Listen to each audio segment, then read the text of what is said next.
안녕하세요. 금요사건 파일 디바제시카입니다. 때는 1980년 서울 마포구 공덕동에 살고 있던 이윤상 군은 경서중학교 1학년에 재학 중이던 14살의 평범한 소년이었습니다. 한 가지 친구들과 다른 점이 있었다면 3살 때 소아마비를 앓아서 왼쪽 다리가 불편했다는 것 그 정도였죠. 하지만 이 군은 특수학교를 다니지 않았습니다. 일반 학교를 다니면서 초등학교 때는 전교 회장을 했고요. 중학교 때도 1, 2등을 놓치지 않는 아주 성실하고 똘똘한 아이였죠. 그러던 11월 13일 오후 4시쯤 이 군은 학교 선생님과의 상담이 있다면서 집을 나서게 됩니다. 그날 오후 8시쯤이었어요. 이 군의 집으로 걸려온 전화 한 통이 있습니다. 40대 정도의 중후한 목소리를 가진 남성이었는데요. 그가 말했죠. 당신 아들을 수원에 감금했습니다. 우리는 4명의 전과자들인데 일본으로 밀항을 하려는데 지금 돈이 필요해요. 그러니 아들을 찾고 싶다면 현금 4천만 원을 준비해야 될 거예요. 만약 경찰에 신고하면 당신 아들 어떻게 되는지 알지? 오후에 나갔던 아들이 납치가 되었다라는 것을 이 협박 전화로 알게 된 이군의 부모님이었습니다. 그런데요, 그날 저녁 8시부터 12시까지 총 4번의 협박 전화가 왔습니다. 두 번째 전화도 그 첫 유괴범과 같은 목소리에 비슷한 내용이었는데요. 그런데 11시가 넘어서 3번째 전화가 걸려옵니다. 이번에는 전과 다르게 앳된 여성의 목소리였어요. 나는 당신 때문에 망한 사람 중에 한 명이에요. 윤상이 수원에 감금되었어요. 현금 4천만 원 준비하세요.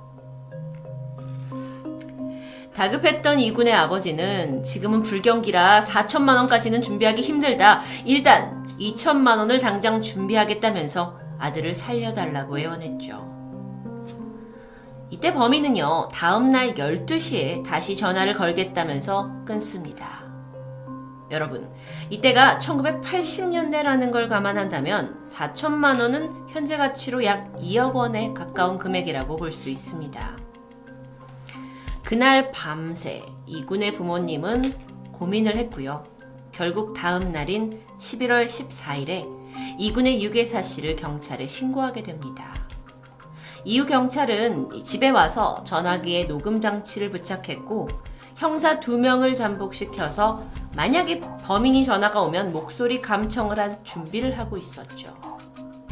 하지만 범인의 말과는 다르게 그날 아무 연락도 오지 않았습니다. 실종 이틀이 지난 11월 16일 드디어 걸려온 전화입니다. 유괴범이 전화가 걸려와서 경찰도 함께 듣고 있는 상황이에요. 그런데 이게 이제 감청을 하기 위해서는 부모가 최대한 길게 통화를 하는 게 중요했습니다. 그러면서 이군의 부모가 우리 아들이 괜찮은지 목소리만이라도 듣게 해달라고 요청하죠. 하지만 전화는 매정히 끊어집니다. 그리고 그날 오후 6시 40분 다시 전화가 걸려왔습니다. 이때 수화기 너머로 들려오는 이군의 목소리. 살려주세요! 이분들이 시키는 대로 하지 않으면 나는 죽어요! 두려움에 떨고 있는 아들의 목소리를 일단 부모가 확인을 했고요. 생사를 알게 됐다 보니까 부모는 바로 유괴범들이 시키는 대로 2천만 원을 준비하게 되죠. 그리고 나서는 이군의 누나가 유괴범들과 약속된 장소로 돈가방을 들고 나가게 됩니다.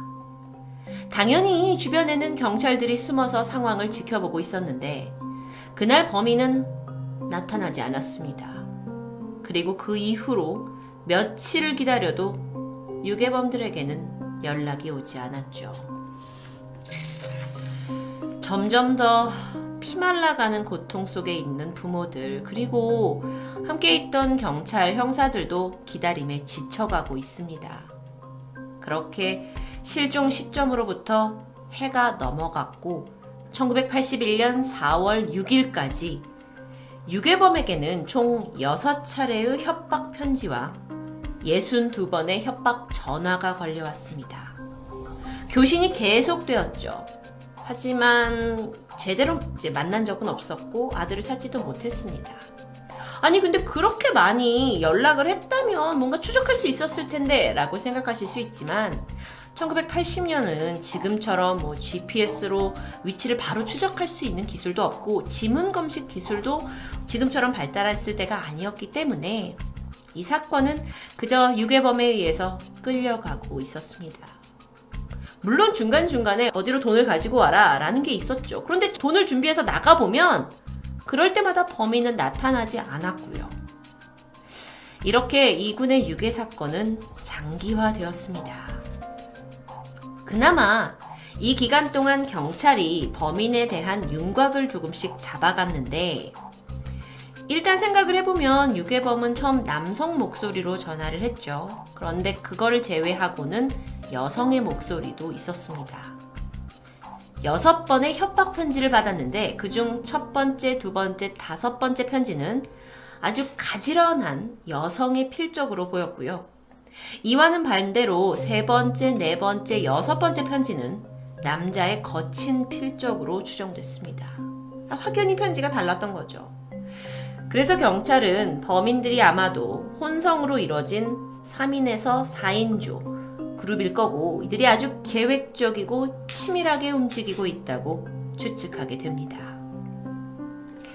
사실 이군의 유괴 사건은 아이의 신변을 보호하기 위해서 초기에는 비밀 수사로 시작이 됐습니다. 아시다시피 유괴 사건이 공개 수사로 될 경우에는 굉장히 자극을 받은 범인들이 아이에게 어떤 걸 할지 모르기 때문에 공개 수사를 하지 않는 게 일반적이죠.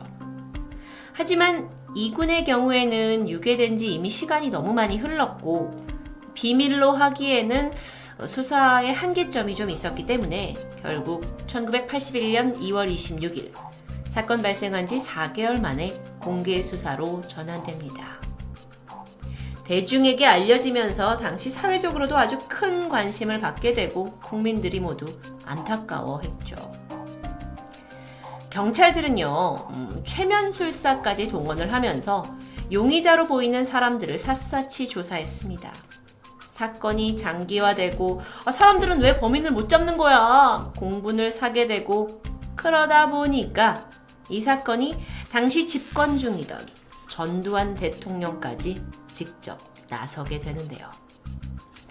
그는 사건에 크게 분노하면서 이례적으로 유괴 사건 관련 대국민 담화 발표까지 하게 됩니다. 그리고 그는 이 발표에서 이런 말을 남겼죠. 살려보내면 너도 살고 죽여보내면 너도 죽는다. 물론 이럴 수 있습니다. 그 당시에 이제 여러분도 아시다시피 이 정권의 힘이 막강했는데 지금 경찰들이 사람들에게 굉장히 무능하게 보이고 하다 보면 현 정권, 그러니까 대통령도 좀 무능하게 보이겠다고 생각했을 수도 있죠. 그래서 그가 좀 더 강력하게 이 사건에 대해서 담화까지 나섰을 수도 있습니다. 그러면서 이제 새로운 전두환 정권 제5공화국 출범일인 3월 3일까지 자수를 해라. 그러면 관용을 베풀겠다. 라고 공표를 하게 되는데요. 사실 굉장히 이례적인 일이죠. 그런데도 불구하고 범인은 모습을 드러내지 않습니다. 생각해보면 이건 당시에 막강한 권력을 가진 한 독재자의 심기를 상당히 건드리는 일이 되겠죠. 밑에 있던 경찰들은 대대적으로 용의선상이 있을 법한 사람들을 모두 불러들여서 강도 높은 수사를 진행하게 됩니다.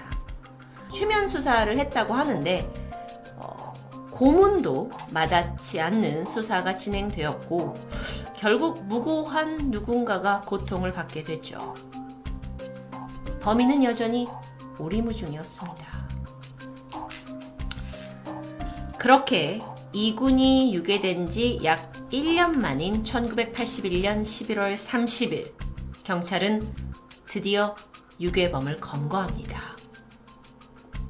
믿기 힘들지만 이 유괴범은 범행 당일 이군이 상담을 받기 위해 만났던 28살의 학교 체육 선생님 주영형이었어요.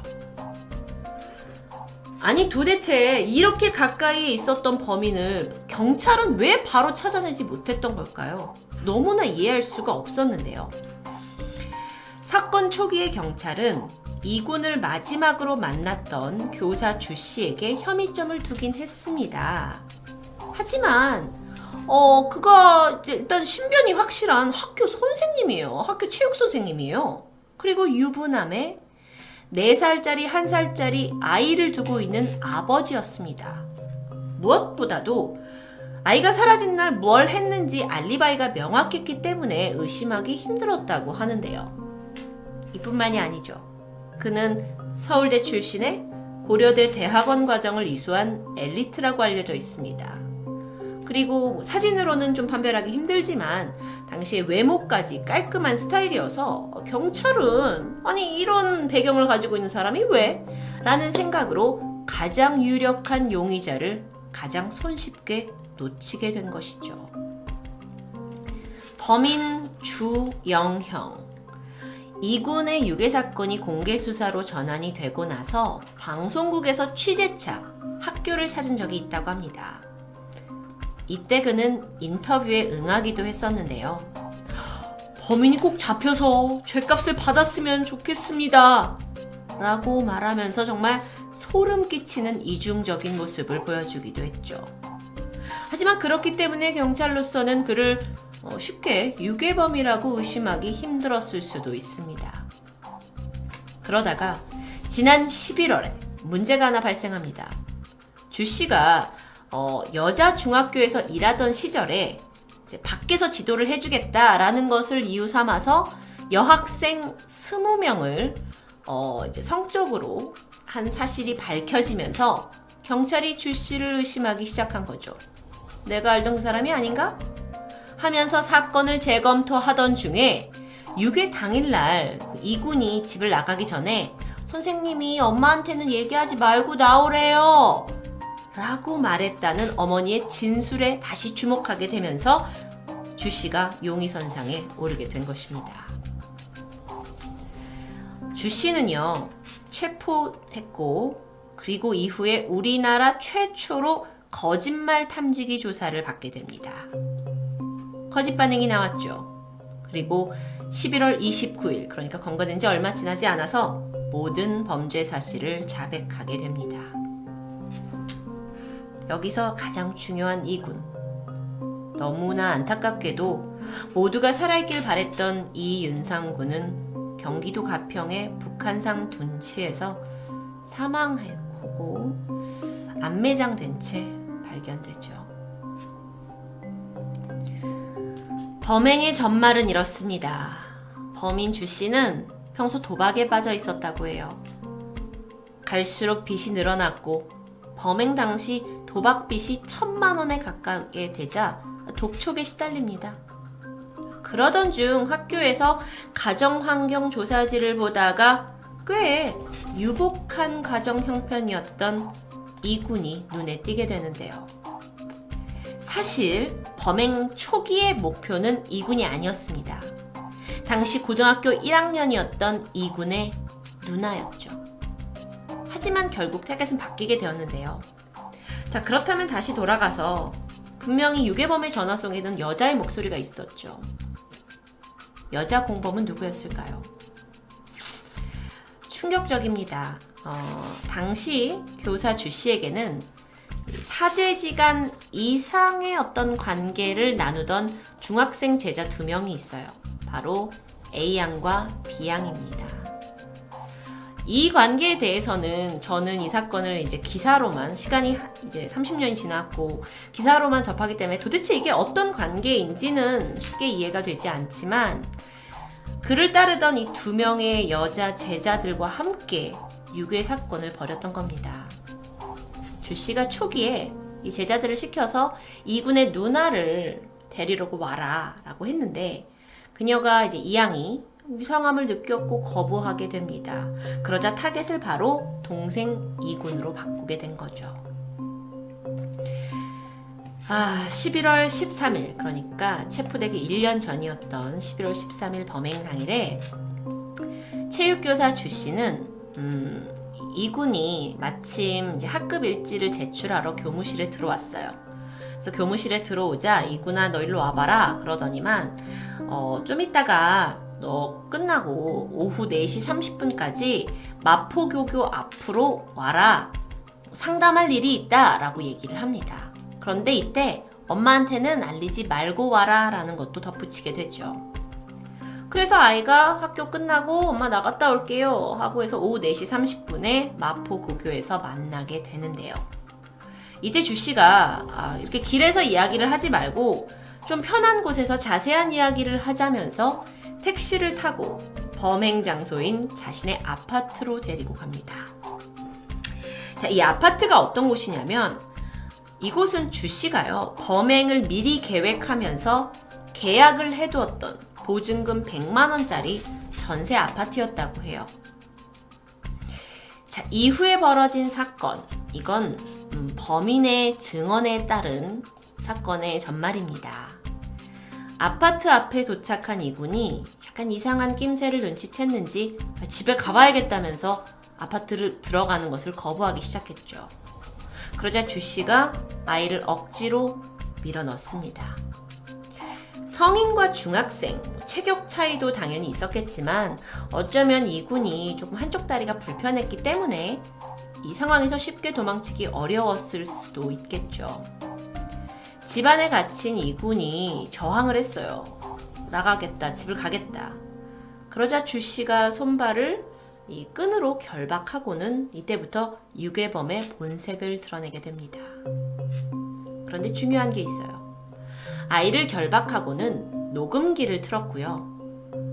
이분들이 시키는 대로 하지 않으면 전 죽어요! 라는 아이의 음성을 미리 녹음해두게 됩니다. 자, 여러분. 제 방송 중에 지금 제가 설명을 드린 중에 미리라는 단어가 몇 번 나왔는데요. 집을 미리 구해놨다라는 것, 음성을 미리 녹음했다라는 것, 이런 건 아주 중요하죠. 왜냐하면 그의 유괴 범죄가 사전에 치밀하게 계획되었다는 것을 입증시키는 부분이기도 합니다. 11월 14일 다음 날이 되었습니다. 오후 6시쯤 이군이 주씨의 아파트에 감금되어 있었는데 곰곰이 생각을 하다가 아니 며칠 전에 자기 누나한테도 이렇게 집 밖으로 꼬드기려고 했던 게 떠올랐어요. 그래서 당신! 우리 누나도 유괴하려고 했지! 하면서 아이가 감정적으로 흥분했다고 합니다. 그래서 여기에 화가 난 주씨가 이군의 입을 반창고로 틀어막고 이불로 덮어버리고는 아파트에서 나왔다고 진술하죠. 그리고 다음날 아침 아파트에 가보니 이군은 사망해 있었다 라고 말합니다. 물론 여러분 이건 범인의 진술이다 보니까 100% 사실로만 여길 수는 없습니다. 어쩌면 그는 자신이 이걸 미리 계획하고 의도한 살인이 아니다라는 것을 강조하기 위해서 스토리를 충분히 왜곡시킬 수 있겠죠. 그래서 여러분은 이런 스토리가 분명 그의 입에서 나온 전개라는 것은 분명히 알고 계셔야 합니다. 그렇게 이군이 죽고 꼬박 이틀이 지난 11월 16일 오후 6시 40분쯤에 주씨는 이군의 집에 전화를 걸어요. 그리고 미리 녹음해뒀던 그 테이프를 들려주면서 부모에게 생사를 확인시킵니다. 그리고 여기서 더 소름 끼치는 건요. 이날 주씨는 유괴된 제자를 너무 걱정하는 교사의 탈을 쓰고는 이군의 집으로 찾아가죠. 그리고 태연하게 이군의 어머니를 위로합니다. 11월 30일 시신 처리를 고민하던 주씨가 자신의 범행을 도와주던 A양과 함께 여행용 큰 가방에다가 시신을 넣고 이 가방을 다시 PVC 물통에 옮겨 넣어요. 그리고 번호 미상의 용달 트럭을 불러서 북한 강변에 안매장하게 됩니다. 이건 주씨가 밝힌 범행의 과정입니다. 사실 진술 과정에서 몇 번을 번복했다고 해요. 처음에는 직접 교살했다라고 말했다가 나중에 다음날 가니까 죽어있었다라고 말하기도 했고요. 고문에 의해서 어쩔 수 없었다라는 이야기도 있었고요. 어쨌든 살인 혐의 자체는 인정되었습니다. 주 씨가 말하기를 지난 1년 동안 이제 막 여론도 뜨거워지고 대통령까지 나서서 이러고 있고 그러면서 수사망이 점점 접혀오는 걸 느껴오면서 이 범행에 가담한 2명의 제자와 동반 자살까지 계획했다고 전해집니다. 그런데 이 부분은 그러니까 사건의 특히나 A양은 시신을 같이 옮기고 이제 유기한 점이 있죠. 그래서 A양한테 자살을 독촉했는데 이건 정말 죄의식에서 동반 자살을 하려는 게 아니라 어쩌면 A양을 제거해서 증인을, 이거에 대한 자세한 내막을 알고 있는 누군가를 없애려는 시도로도 볼 수 있습니다. A양은 그래서 수면제 40알을 먹고 자살을 실제 기도했어요. 하지만 실패하게 되죠. 이뿐만 아니라 B양에게는, 그러니까 제자 B양에게는 청산가리를 주면서 네가 나를 사랑하면 나를 위해 죽어라 라고 말했고요. 이제 어린 아이였기 때문에 왠지 그래야 할 것 같아서 B양은 자살을 할 날까지 잡아놨다고 합니다. 그런데 그러다가 11월 30일 범인이 검거가 되면서 다행히 계획은 실패하죠. 이 사건이 이렇게 터지고 나서 신문에 정말 대서특필됩니다. 당시의 신문 자료인데요. 지금과 비교하면 참 한자가 많았죠. 당시 이제 집권을 한 전두환 대통령은 범인 검거했다라는 소리와 함께 사형을 지시합니다.